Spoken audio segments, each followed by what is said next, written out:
ಬೆಂಗಳೂರಿನಲ್ಲಿ ನಿನ್ನೆ ರಾತ್ರಿ ಸುರಿದಂತಹ ಭಾರೀ ಮಳೆಯಿಂದಾಗಿ ನೂರಾರು ಅವಾಂತರಗಳೇ ಸೃಷ್ಟಿಯಾಗಿದೆ. ರಸ್ತೆಗಳು ಸಂಪೂರ್ಣ ಜಲಾವೃತವಾಗಿದ್ದರಿಂದ ಜನರು ಪರದಾಡಿದರು. ರಸ್ತೆಗಳೆಲ್ಲ ನದಿಯಂತಾಗಿದ್ವು. ಮೆಜೆಸ್ಟಿಕ್, ರಾಜಾಜಿನಗರ, ಮಲ್ಲೇಶ್ವರಂ, ಯಶವಂತಪುರ, ಶಾಂತಿನಗರ, ಶಿವಾಜಿನಗರ, ಜಯನಗರ, ಹೆಬ್ಬಾಳ, ಮಾಗಡಿ ರಸ್ತೆ, ಕೋರಮಂಗಲ, ಕೆಆರ್ಪುರಂ ಸೇರಿದ ಹಾಗೆ ಬೆಂಗಳೂರಿನ ಸುತ್ತಮುತ್ತ ಬಿರುಗಾಳಿ ಸಹಿತ ವರ್ಷಧಾರೆ ಹತ್ತಾರು ಅವಾಂತರಗಳನ್ನೇ ಸೃಷ್ಟಿ ಮಾಡಿದೆ. ಬೆಂಗಳೂರಿನಲ್ಲಿ ನಿನ್ನೆ ಒಂದೇ ಮಳೆಗೆ ನೂರಾರು ಮರಗಳು ನೆಲಕ್ಕುರುಳಿವೆ. ರಾಮಕೃಷ್ಣ ಆಶ್ರಮದ ಬಳಿ ಬೃಹತ್ ಮರವೊಂದು ಧರೆಗುರುಳಿದೆ. ಕಾರಿನ ಮೇಲೆ ಮರ ಬಿದ್ದಿದ್ದರಿಂದ ಸಂಪೂರ್ಣ ಜಖಮಾಗಿದೆ. ಕೋರಮಂಗಲದಲ್ಲಿ ಆಟೋ ವಿದ್ಯುತ್ ಕಂಬದ ಮೇಲೆ ಮರ ಬಿದ್ದು ಅನಾಹುತ ಆಗಿದೆ. ಇನ್ನು ಹೀಗೆ ನಿನ್ನೆ ಸುರಿದಿರುವಂತಹ ಮಳೆಗೆ ಬೆಂಗಳೂರಿನಾದ್ಯಂತ 200ಕ್ಕೂ ಹೆಚ್ಚು ಮರಗಳು ಧರೆಗುರುಳಿವೆ. ಬೆಂಗಳೂರಿನ ಆನಂದರಾವ್ ಸರ್ಕಲ್ ಬಳಿಯ ರೈಲ್ವೆ ಅಂಡರ್ಪಾಸ್ನಲ್ಲಿ ನೀರಿನಲ್ಲಿ ಬಸ್ ಮುಳುಗಿದೆ. ಸ್ಥಳೀಯರ ನೆರವಿನಿಂದ ಬಸ್ನಲ್ಲಿದ್ದ ಪ್ರಯಾಣಿಕರನ್ನ ರಕ್ಷಣೆ ಮಾಡಲಾಗಿದೆ. ಬಸ್ನಲ್ಲಿದ್ದ ಪ್ರಯಾಣಿಕರೆಲ್ಲರೂ ಕೂಡ ಅದೃಷ್ಟವಶಾತ್ ಪಾರಾಗಿದ್ದಾರೆ. ಮಹಿಳೆಯರು, ಮಕ್ಕಳನ್ನ ಚಾಲಕರ ನಿರ್ವಹಣಾ ರಕ್ಷಣೆ ಮಾಡಿದ್ದಾರೆ. ಭಾರೀ ಮಳೆಯಿಂದಾಗಿ ಮೆಟ್ರೋ ಟ್ರ್ಯಾಕ್ ಮೇಲೆ ಬೃಹತ್ ಮರದ ಕೊಂಬೆ ಬಿದ್ದು ಮೆಟ್ರೋ ಸಂಚಾರಕ್ಕೆ ತೊಂದರೆ ಉಂಟಾಯಿತು. ಟ್ರಿನಿಟಿ ಎಂಜಿ ರಸ್ತೆ ಮೆಟ್ರೋ ನಿಲ್ದಾಣದ ನಡುವಿನ ಟ್ರ್ಯಾಕ್ ಮೇಲೆ ಮರದ ಕೊಂಬೆ ಬಿದ್ದು ಕೆಲ ಗಂಟೆಗಳ ಕಾಲ ಮೆಟ್ರೋ ಸಂಚಾರವೇ ಸ್ಥಗಿತವಾಯಿತು. ಬಳಿಕ ಮರ ತೆರವುಗೊಳಿಸಲಾಗಿದ್ದು ಎಂದಿನಂತೆ ಮೆಟ್ರೋ ಸಂಚಾರ ಆಗ್ತಾ ಇದೆ. ರಾತ್ರಿ ಸುರಿದ ಮಳೆಯಿಂದಾಗಿ ಬೆಂಗಳೂರಿನ ಯಾವ ರಸ್ತೆಗೆ ಕಾಲಿಟ್ಟರೂ ಕೂಡ ನೀರು ಪ್ರವಾಹದಂತೆ ಹರಿತಿತ್ತು. Market, Majestic, KP Agrahara, Shantinagar, Jayanagar, Rajajinagar, Koramangala, Madiwala, ITPL, BEL road, Hebbal ಸೇರಿದ ಹಾಗೆ ಹಲವು ರಸ್ತೆಗಳಲ್ಲಿ 2 ರಿಂದ 3 ಅಡಿಯಷ್ಟು ನೀರು ನಿಂತಿತ್ತು. ಇಡೀ ರಸ್ತೆಗಳೇ ಕೆರೆಗಳಾಗಿದ್ವು. ಅಂಗಡಿ ಮನೆಗಳಿಗೂ ಕೂಡ ಮೋರಿ ನೀರು ನುಗ್ಗಿದ್ರಿಂದ ಅವಾಂತರ ಸೃಷ್ಟಿಯಾಗಿದೆ. ಬಸವೇಶ್ವರ ನಗರದಲ್ಲಿ ಮರದ ಕೊಂಬೆ ಬಿದ್ದು ಪಾನಿಪುರಿ ಅಂಗಡಿಗೆ ಹಾನಿಯಾಗಿದೆ. ಜಯನಗರದಲ್ಲಿ ಮರದ ಕೊಂಬೆ ಬೀಳ್ತಿರುವಂತಹ ದೃಶ್ಯ ಮೊಬೈಲ್ನಲ್ಲಿ ಸೆರೆಯಾಗಿದೆ. ಸೌತ್ ಎಂಡ್ ಸರ್ಕಲ್ನ ರಸ್ತೆಯಲ್ಲಿ ಬೃಹತ್ ಆದಂತಹ ಮರ ಬಿದ್ದಿದ್ದರಿಂದ ರಸ್ತೆ ಸಂಪರ್ಕ ಬಂದಾಗಿತ್ತು. ಮತ್ತೊಂದೆಡೆ ಹುಳಿಮಾವಿನ ರಾಯಲ್ ಮೀನಾಕ್ಷಿ ಮಾಲ್ ಬಳಿ ಮರ ಬಿದ್ದ ಪರಿಣಾಮ ಪಾನಿಪುರಿ ಅಂಗಡಿ 10ಕ್ಕೂ ಅಧಿಕ ಬೈಕ್ಗಳು ಚಕಮಾಕಿವೆ. ಭವಾನಿ ರೇವಣ್ಣ ಸಲ್ಲಿಸಿರುವ ಜಾಮೀನು ಅರ್ಜಿ ಎಂದು ಹೈಕೋರ್ಟ್ನಲ್ಲಿ ವಿಚಾರಣೆಗೆ ಬರಲಿದೆ. ಆದರೆ ಈ ಜಾಮೀನು ಏನಾದರೂ ತಿರಸ್ಕೃತವಾದರೆ ಅರ್ಜಿ ಎಸ್ಐಟಿ ಮುಂದೆ ಹಾಜರಾಗುವುದಕ್ಕೆ ಭವಾನಿ ರೇವಣ್ಣ ನಿರ್ಧರಿಸಿದ್ದಾರೆ ಎನ್ನಲಾಗಿದೆ. ಸದ್ಯ ಅಜ್ಞಾತ ಸ್ಥಳದಲ್ಲಿರುವ ಭವಾನಿ ರೇವಣ್ಣಗಾಗಿ ಎಸ್ಐಟಿ ಶೋಧ ಮುಂದುವರೆಸಿದೆ. ಭವಾನಿ ರೇವಣ್ಣರನ್ನ ವಶಕ್ಕೆ ಪಡೆಯಲು ಎಸ್ಐಟಿ ಅಧಿಕಾರಿಗಳು ಹಾಸನ, ಮೈಸೂರು ಜಿಲ್ಲೆಯಲ್ಲಿ ತೀವ್ರ ಶೋಧ ಮುಂದುವರೆಸಿದ್ದಾರೆ. ಭವಾನಿ ಆಪ್ತರು ಹಾಗೂ ಸಂಬಂಧಿಕರ ಮನೆಗಳಲ್ಲಿ ಹುಡುಕಾಟ ನಡೆಸುತ್ತಿದ್ದಾರೆ. 15 ದಿನಗಳ ಹಿಂದೆಯೇ ಹಾಸನ ತೊರೆದಿರುವ ಭವಾನಿ ಪತ್ತೆಗೆ ಮೊಬೈಲ್ ಲೊಕೇಶನ್ ಆಧರಿಸಿ ಎಸ್ಐಟಿ ಅಧಿಕಾರಿಗಳು ಶೋಧ ನಡೆಸುವುದಕ್ಕೆ ಮುಂದಾಗಿದ್ದಾರೆ. ಜೂನ್ 13ರಂದು ವಿಧಾನ ಪರಿಷತ್ನ 11 ಸ್ಥಾನಗಳಿಗೆ ಚುನಾವಣೆ ನಡೆಯಲಿದ್ದು ನಾಮಪತ್ರ ಸಲ್ಲಿಕೆಗೆ ಇಂದು ಕೊನೆಯ ದಿನ ಆಗಲಿದೆ. ಹೀಗಾಗಿ ಕಾಂಗ್ರೆಸ್ನ 7 ಅಭ್ಯರ್ಥಿಗಳು ಇಂದು ನಾಮಪತ್ರ ಸಲ್ಲಿಸಲಿದ್ದಾರೆ.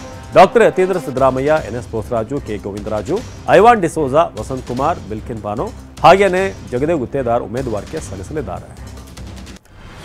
ಲೋಕಸಭೆ ಮಹಾಯುದ್ಧ ಮುಗಿಸಿರುವಂತಹ ಬಿಜೆಪಿ ಹಾಗೂ ಕಾಂಗ್ರೆಸ್ ನಾಯಕರು ವಿಧಾನ ಪರಿಷತ್ ಚುನಾವಣೆಗೆ ಸಜ್ಜಾಗ್ತಿದ್ದಾರೆ. ವಿಧಾನಸಭೆಯಿಂದ ಪರಿಷತ್ಗೆ ನಡೆಯುವಂತಹ ಚುನಾವಣೆಗೆ ಉಭಯ ಪಕ್ಷಗಳು ಅಭ್ಯರ್ಥಿಗಳನ್ನು ಘೋಷಿಸಿವೆ. ಕಾಂಗ್ರೆಸ್ಗೆ 7 ಸ್ಥಾನ ಗೆಲ್ಲುವಂತಹ ಅವಕಾಶ ಇದ್ದು ಅಳೆದು ತೂಗಿ 7 ಅಭ್ಯರ್ಥಿಗಳ ಫೈನಲ್ ಪಟ್ಟಿಯನ್ನು ಪ್ರಕಟ ಮಾಡಿದೆ. ಕಾಂಗ್ರೆಸ್ನ 7 ಸ್ಥಾನಕ್ಕೆ ಒಂದಲ್ಲ ಎರಡಲ್ಲ 300 ಆಕಾಂಕ್ಷಿಗಳು ರೇಸ್ನಲ್ಲಿದ್ದರು. ಹೀಗಾಗಿ ಪರಿಷತ್ ಟಿಕೆಟ್ ವಿಚಾರ ದೆಹಲಿ ಅಂಗಳ ತಲುಪಿತ್ತು. ಲಿಸ್ಟ್ ತೆಗೆದುಕೊಂಡು ದೆಹಲಿಗೆ ಹೋಗಿದ್ದ ಸಿದ್ದರಾಮಯ್ಯ, ಡಿಕೆ ಶಿವಕುಮಾರ್ ದೆಹಲಿಯಲ್ಲಿ 65 ಜನರ ಲಿಸ್ಟ್ ಅನ್ನು ಫೈನಲ್ ಮಾಡಿದರು. ಇದೀಗ ಟಿಕೆಟ್ ಸಿಗದವರು ಸಹಜವಾಗಿ ಬೇಸರ ವ್ಯಕ್ತಪಡಿಸುವ ಸಾಧ್ಯತೆ ಇದೆ. ಅವರ ಮುನಿಸಿಗೆ ಮದ್ದರಿಯೋದು ಕಾಂಗ್ರೆಸ್ಗೆ ಸವಾಲಾಗಬಹುದು. ಪರಿಷತ್ನಲ್ಲಿ ಬಿಜೆಪಿಗೆ 3 ಸ್ಥಾನ ಗೆಲ್ಲುವಂತಹ ಅವಕಾಶ ಇದ್ದು ಅಭ್ಯರ್ಥಿಗಳ ಹೆಸರು ಫೈನಲ್ ಮಾಡಿದೆ. ಒಕ್ಕಲಿಗ ಸಮುದಾಯದ ಸಿಟಿ ರವಿ, ಹಾಲಿ ಪರಿಷತ್ ಸದಸ್ಯರಾಗಿರುವಂತಹ ಗಂಗಾ ಮತಸ್ಥ ಸಮುದಾಯಕ್ಕೆ ಸೇರಿರುವಂತಹ ಎನ್ ರವಿಕುಮಾರ್ಗೆ ಮತ್ತೊಂದು ಚಾನ್ಸ್ ನೀಡಲಾಗಿದೆ.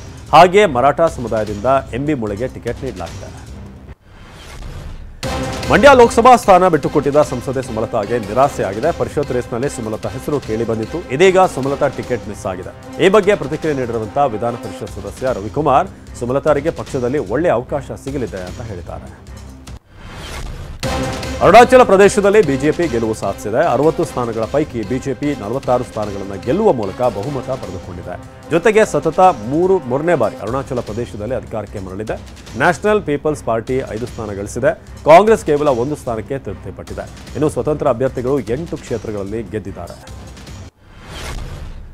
ಭಾರತ ಫುಟ್ಬಾಲ್ ತಂಡದ ಮಾಜಿ ನಾಯಕ, ಸಿಕ್ಕಿಂ ಡೆಮೊಕ್ರೆಟಿಕ್ ಫ್ರಂಟ್ ಉಪಾಧ್ಯಕ್ಷ ಬೈಚುಂಗ್ ಭೂಟಿಯಾ ಸೋಲು ಕಂಡಿದ್ದಾರೆ. ನಾಮ್ಚಿ ಜಿಲ್ಲೆಯ ಬರ್ಫೂನ್ ವಿಧಾನಸಭಾ ಕ್ಷೇತ್ರದಲ್ಲಿ ಸಿಕ್ಕಿಂ ಕ್ರಾಂತಿಕಾರಿ ಮೋರ್ಚಾನ ರಿಕ್ಷಾಲ್ ದೋರ್ಜಿ ಭೂಟಿಯಾ ವಿರುದ್ಧ ಭೂಟಿಯಾ 4000ಕ್ಕೂ ಅಧಿಕ ಮತಗಳಲ್ಲಿ ಸೋತಿದ್ದಾರೆ.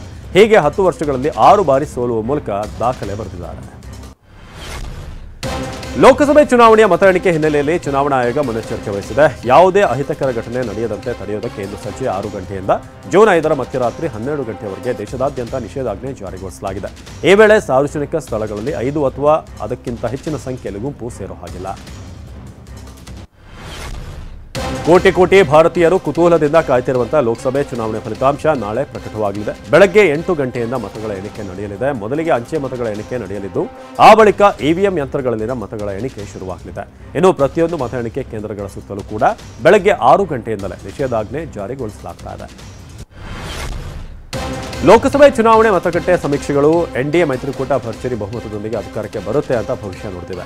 ಇದು ಬಿಜೆಪಿ ಪಾಳ್ಯದಲ್ಲಿ ಸಂಭ್ರಮದ ಅಲೆಯಲ್ಲಿ ತೇಲುವಂತೆ ಮಾಡಿದೆ. ಆದರೆ ಕಾಂಗ್ರೆಸ್ ಪಾಳ್ಯದಲ್ಲಿ ತಳಮಳಕ್ಕೆ ಕಾರಣವಾಗಿದೆ. T20 ವಿಶ್ವಕಪ್ ಆಡೋಕೆ ಅಮೆರಿಕಕ್ಕೆ ತೆರಳಿರುವಂತಹ ಟೀಂ ಇಂಡಿಯಾಗೆ ಅಮೆರಿಕ ಭಾರಿ ಭದ್ರತೆ ಒದಗಿಸಿದೆ. ಅದರ ನಡುವೆ ಅಮೆರಿಕದ ನ್ಯೂಯಾರ್ಕ್ನಲ್ಲಿ ಕೊಹ್ಲಿ ಸುತ್ತ ಭದ್ರತಾ ಸಿಬ್ಬಂದಿ ಹಾಗೂ ಪೊಲೀಸರು ಇರೋ ವಿಡಿಯೋ ವೈರಲ್ ಆಗಿದೆ. ವಿಡಿಯೋದಲ್ಲಿ ಕೊಹ್ಲಿ ಜೊತೆ ರಿಂಕು ಸಿಂಗ್ ಕಾಣಿಸಿಕೊಂಡಿದ್ದಾರೆ. ನ್ಯೂಯಾರ್ಕ್ನಲ್ಲಿ ವಿರಾಟ್ ಕೊಹ್ಲಿಗೆ ಐಸಿಸಿಯ ಏಕದಿನ ಕ್ರಿಕೆಟ್ನ ವರ್ಷದ ಕ್ರಿಕೆಟ್ಗೆ ಪ್ರಶಸ್ತಿ ನೀಡಿ ಗೌರವಿಸಲಾಗಿದೆ. ಕೊಹ್ಲಿ ಪ್ರಶಸ್ತಿಯನ್ನು ಸ್ವೀಕರಿಸಿದ್ದು ಧನ್ಯವಾದ ತಿಳಿಸಿದ್ದಾರೆ. ಪ್ರಶಸ್ತಿ ಹಿಡಿದು ಫೋಟೋಗೆ ಪೋಸ್ಟ್ ಕೊಡುವ ಮೂಲಕ ಕೊಹ್ಲಿ ಖುಷಿ ಹಂಚಿಕೊಂಡಿದ್ದಾರೆ.